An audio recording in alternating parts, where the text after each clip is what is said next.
On this week's episode, the Nintendo Switch 2 reveal finally took place this week. Plus, we got a brand new Mario Kart and a new Donkey Kong video game to talk about. But Nintendo's week ended in controversy as its reveal is now resulting in backlash plus potential political complications. We celebrate like it's 2020 and talk about this week's Game of the Week, The Last of Us Part 2 Remastered. All of this and a whole bunch of nonsense on this week's episode of the Nerf Report. Are you listening? Strangers from distant lands and friends of old, you've been summoned for another episode of the Nerf Report.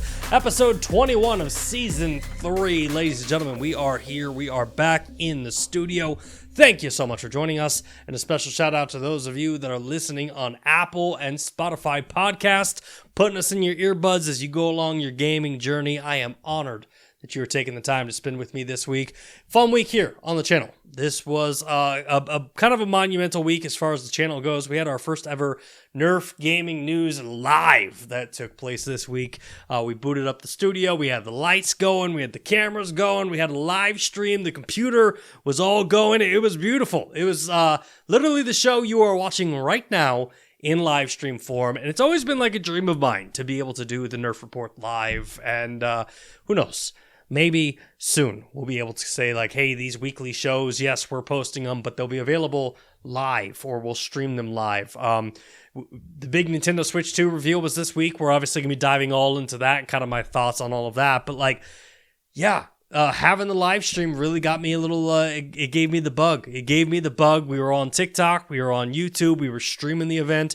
And it's kind of giving me the idea that like the vision of Nerf Report live and being able to communicate with you guys as we film this and have it up on the internet, it's doable. Right? And playing around with the Streamlabs, playing around with the technology again, I was kind of like, oh, I could do this, or I could do this. And it's like all the problem solvings of reasons why I was like, I could never do this show live. I was starting to be like, oh, wait, hold on. We can work around that. It's fun. It was kind of a cool little creative environment for me. And I'm always trying to push the show and push it into new areas and challenge myself. And who knows, this show being live, might be happening sooner than you may think. No, we are coming to you live from the studio in my garage. I hope you all are ready for a brand new week's episode of the show. I know, as we mentioned, the oil stains on the floor are ready. The empty paint cans over here are ready. I am ready. And as always, what we do with every single brand new episode, we talk about the games that came out this week. So let's go ahead and pull these up, shall we? Kind of a decent week for gaming. Not as big as some of the previous weeks we've had, but it's still a decent week of gaming. Obviously, nothing came out on Monday, March 31st. It was the end of the month. I don't think anybody was like, let's launch a game at the end of the month on the first day of a week. No, Mondays aren't really a big gaming day, but Tuesday, April 1st, we got a game called Haste. And this is essentially a third-person running adventure game. It looks super cool. One of the things that's really unique about this game in research was that it's procedural worlds. So every single time you go into a new world or you go into like a new realm, it'll be completely different than the last time you were there. I think that's super cool. Star Truck Simulator launched on the Nintendo Switch this week. This is exactly what it sounds like. It is a space truck driving simulator. You're picking up stuff, flying it through space, and go to the next space station. If that's your game, hey, I'm glad you're playing that. We had another game called Nif Nif launched this week. That's a deck builder turn-based action RPG video game. And then we got a game called Koira, and this is a side-scrolling puzzle adventure game. Looks super dope. Obviously not something that I was playing this week, but it does look cool. On April 2nd, Wednesday, April 2nd, my childhood classic PlayStation nostalgia kicked in as we got Croc Legends of the Gobos Remastered, which released for almost every major platform. If you're not aware, this was a classic 3D platformer where you're basically playing as Croc. You're trying to rescue and save the Gobos, and if you're a fan of Spyro, if you're a fan of Crash Bandicoot, or any of those games that we all grew up on, like the early PlayStation days, you definitely want to pick this one up and give it a try. Croc Legends of the Gobos Remastered launched on April 2nd. Thursday, April 3rd, our game of the week, Last of Us Part 2 Remastered, launched for PC. And then on Friday, a game called Mindkeeper, which I was like, man, I wonder if that's anything like Minesweeper. Nope, nothing like Minesweeper. In fact, Minekeeper really impressed me when I looked at it. This is a tower defense roguelite. And essentially, you're like putting up your defenses, and instead of like fighting orcs or fighting like waves of enemies, what you're fighting are your inner demons. So you're taking actions to like improve your mental health as like inner demons are coming in to attack you. Super cool concept. The visuals of this game are also very unique. The kind of looks like a hand-drawn video game. As someone who's kind of like rebranding our show into like a very craftsy, hand-driven, like hand-drawn imagery and thumbnails, I thought that was kind of a cool little tie-in here, so I definitely wanted to make sure we gave Minekeeper a shout-out. And yeah, those are the games that launched this week. As always, sound off in the comment section letting me know what you were playing this week. Were you playing any of these games? Was it a game from last week? Was it a game from 10 generations ago? Were you playing something on the Game Boy Color? Sound off in the comment section letting me know what you're playing right now as we're listening. And I'm very, very interested to kind of hear what everybody is playing on that end.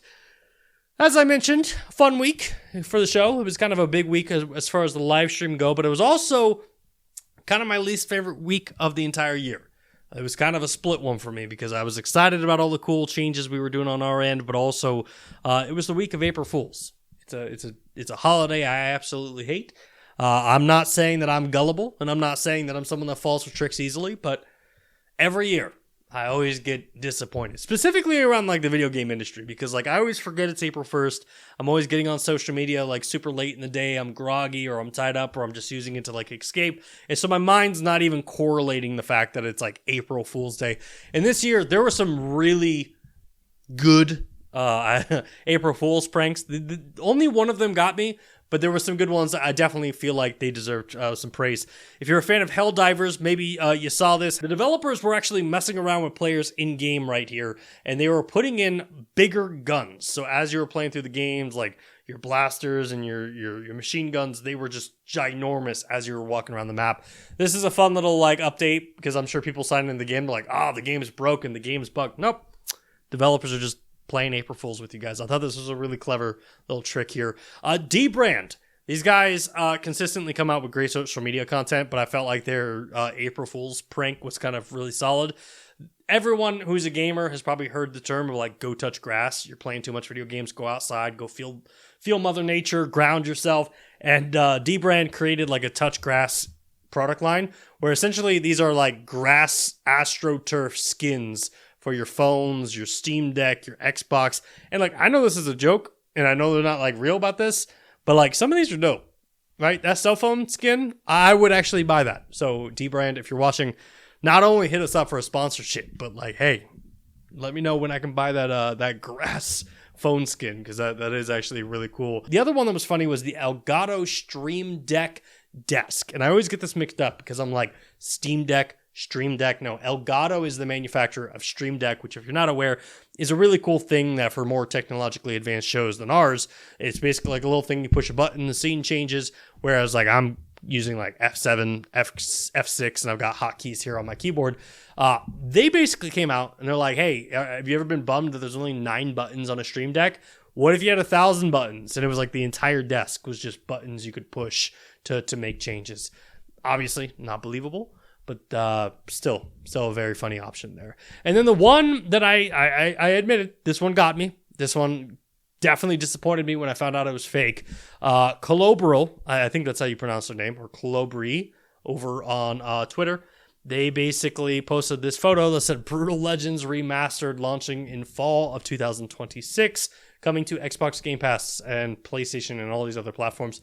Brutal Legend, great game. Jack Black is the star of that video game, and it is a video game that I am shocked we've never seen like sequels and even like a remastered here. So when I saw this was the one first thing I saw on Twitter, and I'm like, dude, let's freaking go, man.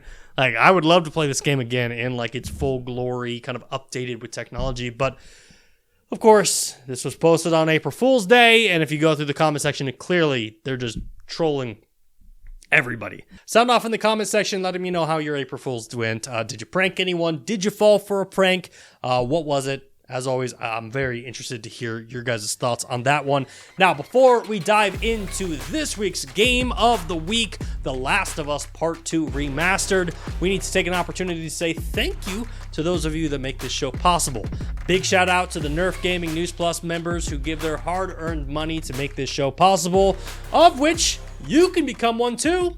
Check out this video. Did you know that on average, 12 video game podcasts die every single week? Now, is that a real stat? I don't know. I do this show by myself. We can't hire researchers, but with your support, we can avoid becoming another statistic and keep on making really cool content like this show, along with other cool shows in the future. That's right. By becoming a Nerf Gaming News Plus member, you not only help support independent games media, but you help us create really cool gaming content. Ah, look at that. Another gaming podcast just bit the dust. I guess we should make it 13. This week's Game of the Week is The Last of Us Part 2 Remastered. Yeah, it's wild.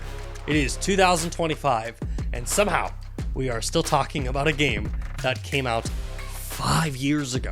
But yeah, The Last of Us Part 2 Remastered launched for PC this week, and based off all the news we're hearing about Xbox and their next-gen consoles, it's probably coming to an Xbox console very soon. Yeah, this is kind of a weird one. I know a lot of people are going to be like, no, this is a 2020 game. This shouldn't be Game of the Week. Bryant, what are you doing? You lost your mind. I have. I've lost my mind. I'm extremely tired. It's nearly midnight when we're filming this, but when you look at the games that launched this week, again, pull up the graphic.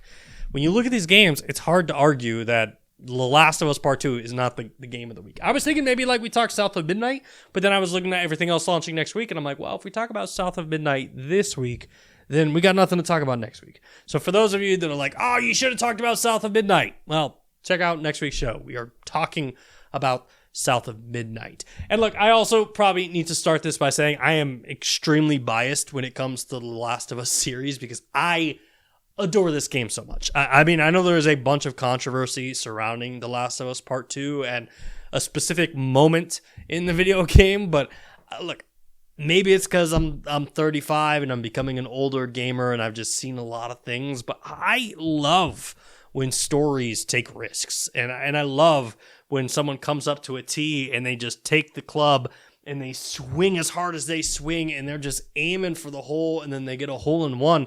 I love when people take risks and people swing for the fences. And Last of Us Part 2, they definitely took some swings, and not all of them landed, right? This isn't the perfect game, but it's a good game, and I think it's a complicated game, which makes this super special. But anyway, we're getting ahead of ourselves. That's obviously my opinion of the controversy, but let's talk about the reviews for the PC version of Last of Us Part 2 Remastered. Right now on Metacritic, the PC version of the game has an 88, and don't worry, journalistic credibility here. I did some digging here. I did some research. The Last of Us Part 2 Remastered on PlayStation 5 received a 90, and then the original Last of Us Part 2 video game, without being remastered when it launched for the PlayStation 4, that received a 93. So if you're following along at home, Last of Us Part 2, peak Last of Us. Last of Us Part 2 Remastered, coming out on the PlayStation 5, still good, not the best.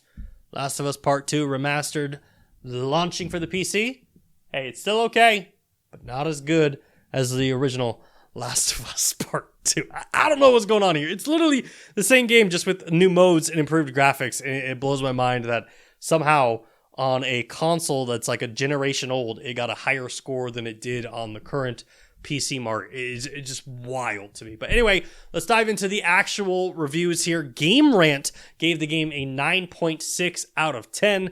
Gaming Trend gave it a 90 out of 100. Gaming Bible gave Last of Us Part 2 Remastered an 8 out of 10.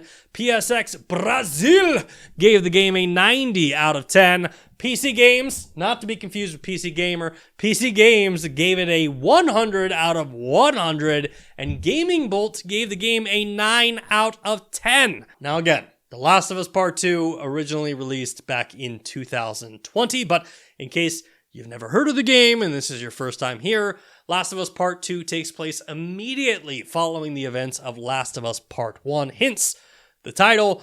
but it picks up with Ellie and Joel as they are surviving with fellow survivors in Montana, unaware that the consequences of their actions from the first game are much closer than anyone is aware. And in part 2, in my opinion, takes all the cool factors of like Last of Us Part 1 and expands upon it. I mean, the environments in the game are beautiful, the bigger, the infected are somehow more terrifying, and again, the thing that The Last of Us does so masterfully in video games is that like, it's a zombie video game, right? We should be terrified of the zombies. However, it's an apocalypse, right?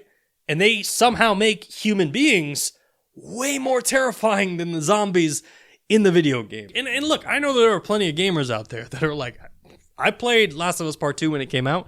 Why are we remastering it? Because that game was pretty beautiful when it launched back in 2020, and I agree. But the remastered version does have some unique features with it. For example, let's talk about No Return.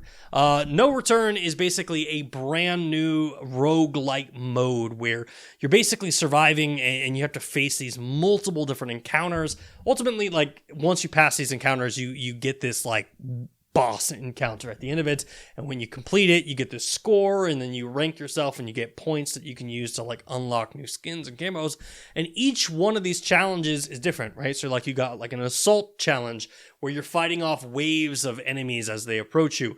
There's another one called Holdout where you're basically defending one of your AI partners as there's enemies approaching you. And then you have Hunted, which I believe they just basically put like a timer at the top of the clock and they're like, survive. You've got to survive until the end. And again, No Return, super cool. I think that's a great addition to the game, especially when, you know, there's no multiplayer here. Like Last of Us Part 1 had the great multiplayer mode, and we were all kind of hoping to see that with Last of Us Part 2, but we got No Return. And while it is no multiplayer, it is a fun little add-on for those of us who purchased the remastered version of the game. Now, Last of Us Part 2 Remastered also features a guitar free play mode. This was one of the cool side features about this video game, right? The first game, Ellie wants Joel to teach her how to play the guitar.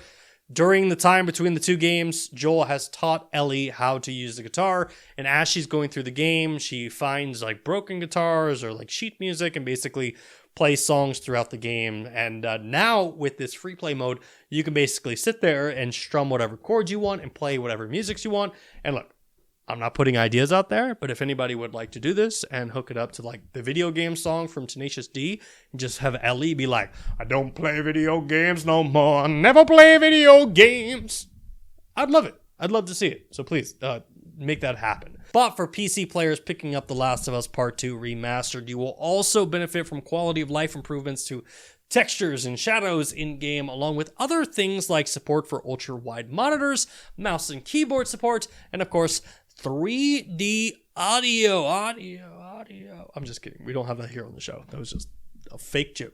Bad joke. As my daughter told me today, you're not funny. Stop making jokes. She's 3 years old and easily the most brutal YouTube commenter I've ever seen in my life. And look, and if you're someone who has never played The Last of Us Part 2, hearing those features, you're like, oh, cool. But look, all of that is included on the fact that you get to play The Last of Us Part 2. And again, I know that this game has a moment that is extremely controversial, but I still think it is one of the best PlayStation games of all time. And the fact that it is now available on PC, outside of the Sony ecosystem, I think is very cool. But anyway, shout out to Naughty Dog, PlayStation, along with everyone else who worked on this game. The Last of Us Part 2 Remastered for PC is this week's Game of the Week, and the PC versions of the game are available on Steam and the Epic Game Store right now. And moving on from our Game of the Week, let's talk about Nintendo, as the Nintendo Switch 2 reveal was this week, and judging by where we are today, I definitely don't think it went the way that Nintendo had hoped. Because look, the down and dirty of this is we had really good announcements. There were some other cool things that were revealed during the show that I think were super cool. But you also had some moments during it that I was just like, yeah, Nintendo is still Nintendo. But hey, we are getting ahead of ourselves here. Let's rewind the clock, shall we? Wednesday morning, we are up early live on YouTube and TikTok talking about the Switch 2. We've been waiting 75 days since the original teaser of the Nintendo Switch 2, and Nintendo was about to give us 60 minutes of Switch 2 details, despite the fact that the internet had already leaked like the majority of this information. But the day arrived, and Nintendo was there. I was there. We were live on YouTube and TikTok, prepared for 60 minutes of new gameplay footage, hardware details, and so much more. In fact, to Nintendo's credit, they didn't start off the stream by showing off boring hardware or discussing teraflops or anything special like that. They started off with good old-fashioned video games, showing off the brand new Mario Kart game called Mario Kart World, and this will basically be an open world Mario Kart video game where you still have like the races that you have in the previous games, but instead the maps will also be open. So if you wanted to drive all the way from like Koopa Kingdom to, I don't know, Bowser's Castle or all the way to the Rainbow Road, there's free range modes so you can explore the map with your friends.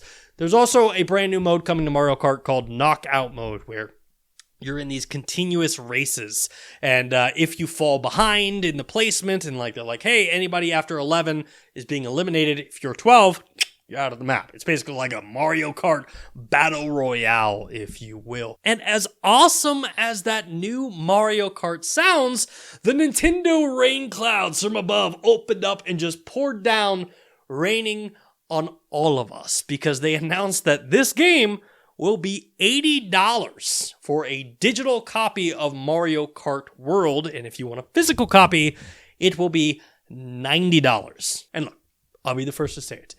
By no means is this an issue that is exclusive to Nintendo, right? Games are getting more expensive. Assassin's Creed Shadow, it launched a couple weeks ago. It was $69.99. And we all know Rockstar is sitting in their ivory tower just being like, gentlemen, Grand Theft Auto 6. I'm thinking an opening price of $200. Sir, if I may, why not add a subscription on top of it? World of Warcraft's been doing it forever. $200 to buy the game, but now $9.99 a month if you want to play online. But honestly, this is kind of my issue. And admittedly, I do have a little prejudice when it comes to Nintendo games. And look, $80 for a brand new Nintendo video game, it just doesn't sound right. And I know that this is going to upset a lot of Nintendo fans out there, but outside of Breath of the Wild and Tears of the Kingdom and like a couple other video games, I feel like the majority of the games on the Nintendo platform are either shovelware or glorified mobile titles that don't deserve a price tag higher than $40 or $50. And then the physical games that Nintendo are talking about for the Switch 2 are going to be $90. And here's the kicker.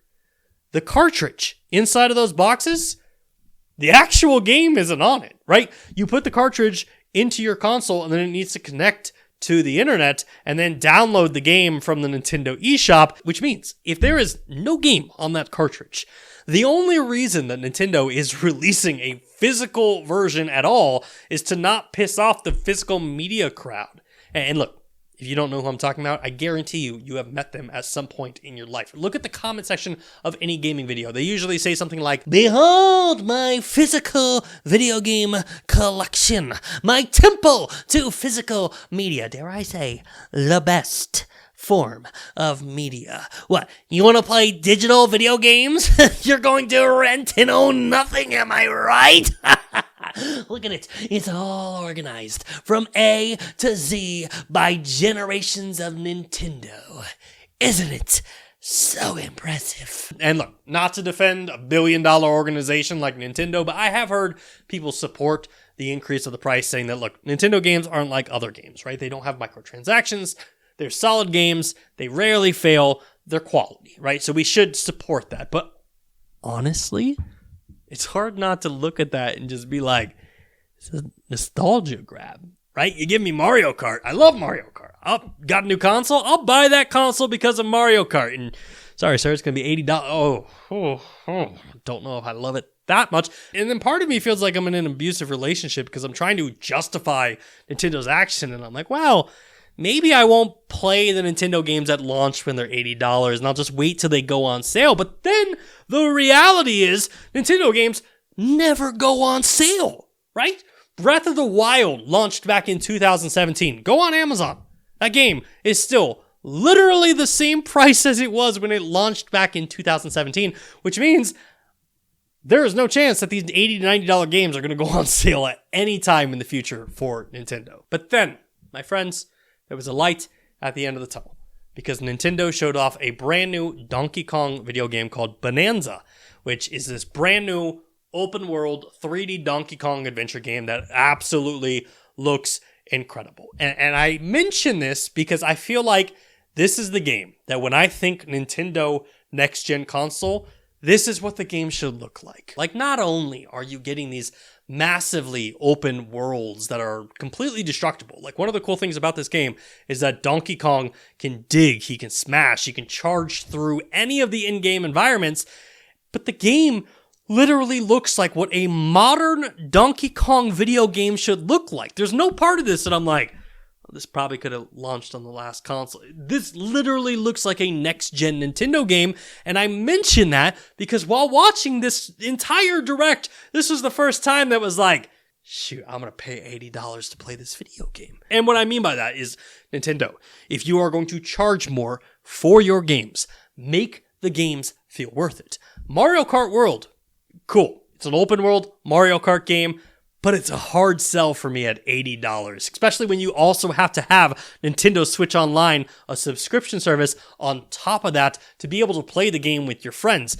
And again, I say hard sell. That is no insult to the Nintendo fans that are excited about that video game, but I will say open world racing games, Forza and The Crew, have been doing that for years at a price tag of $59.99. So again, much nicer graphics over there.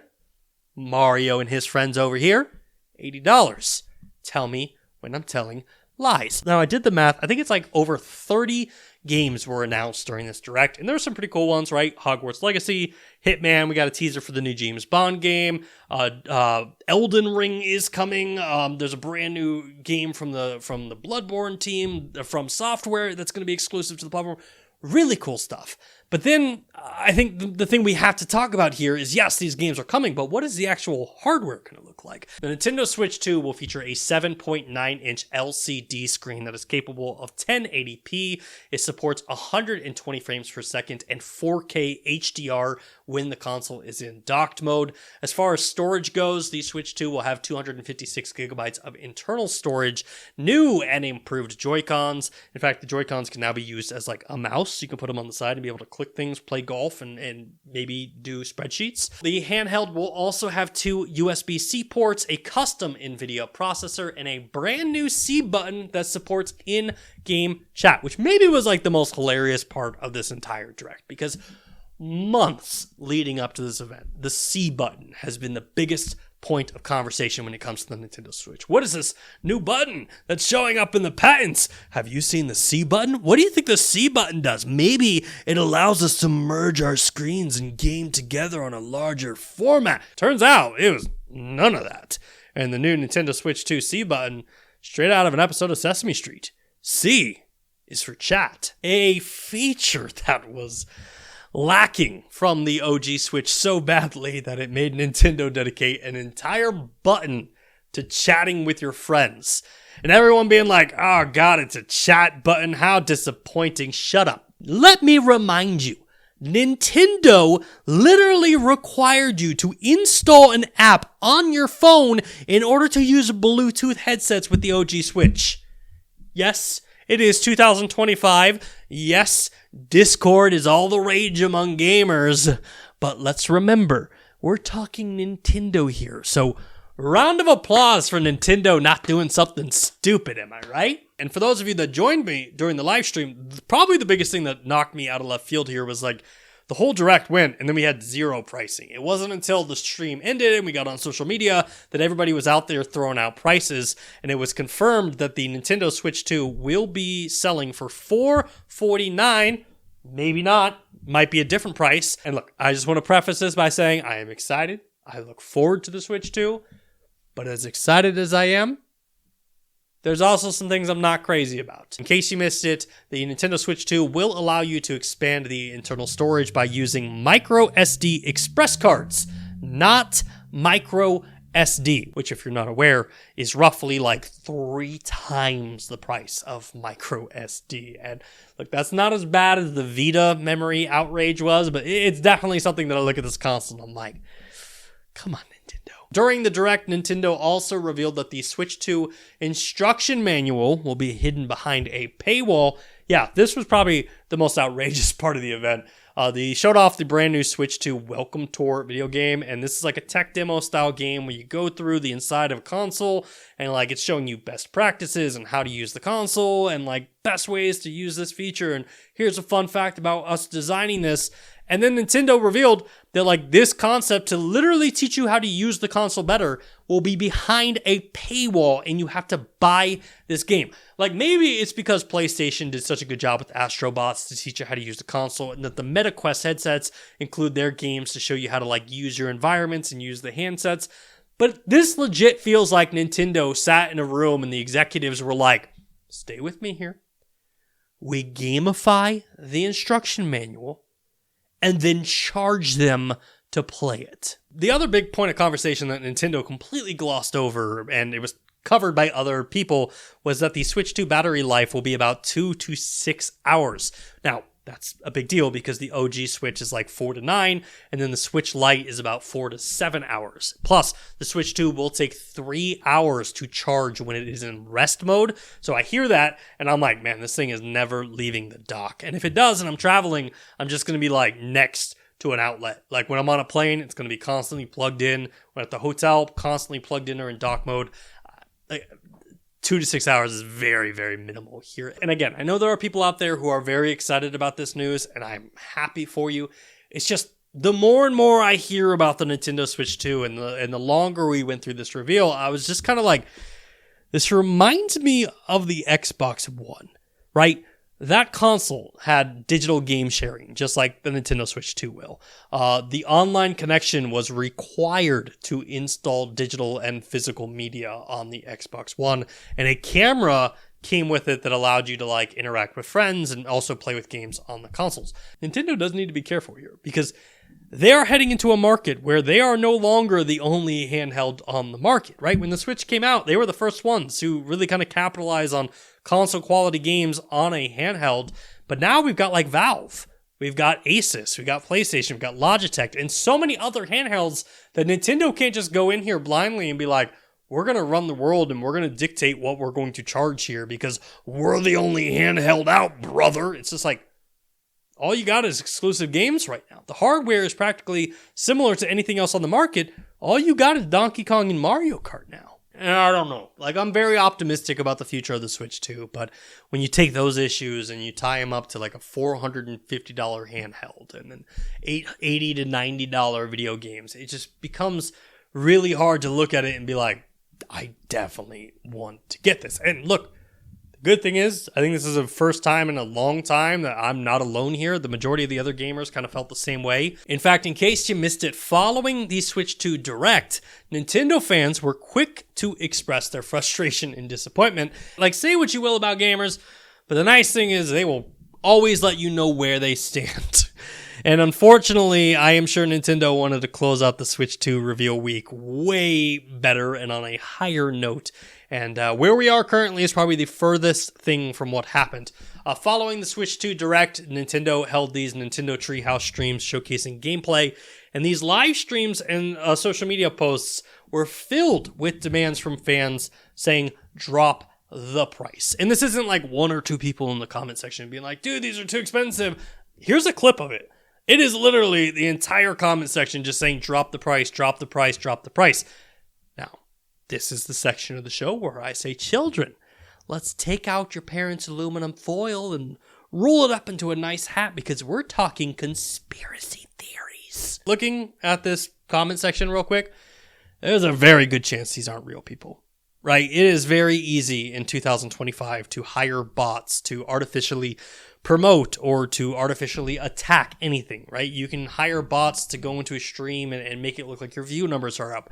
You can hire bots to like your photos to make it look like you're more popular on social media. And you can hire bots to go into comment sections to attack things like this. So again, don't take this as like a sign that like, oh, Nintendo's in super trouble. This could literally just be like two guys in a basement spending their money on making sure Nintendo knows that like they're upset.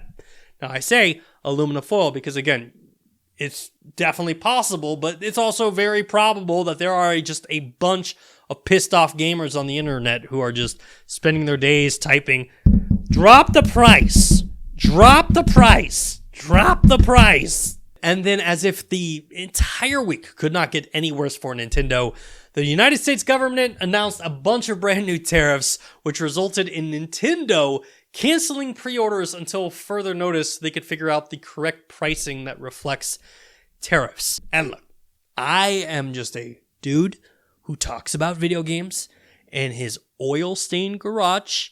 I am the farthest thing from a political expert or an economist, but I will say, I do not think this is how Nintendo wanted the Wii to end.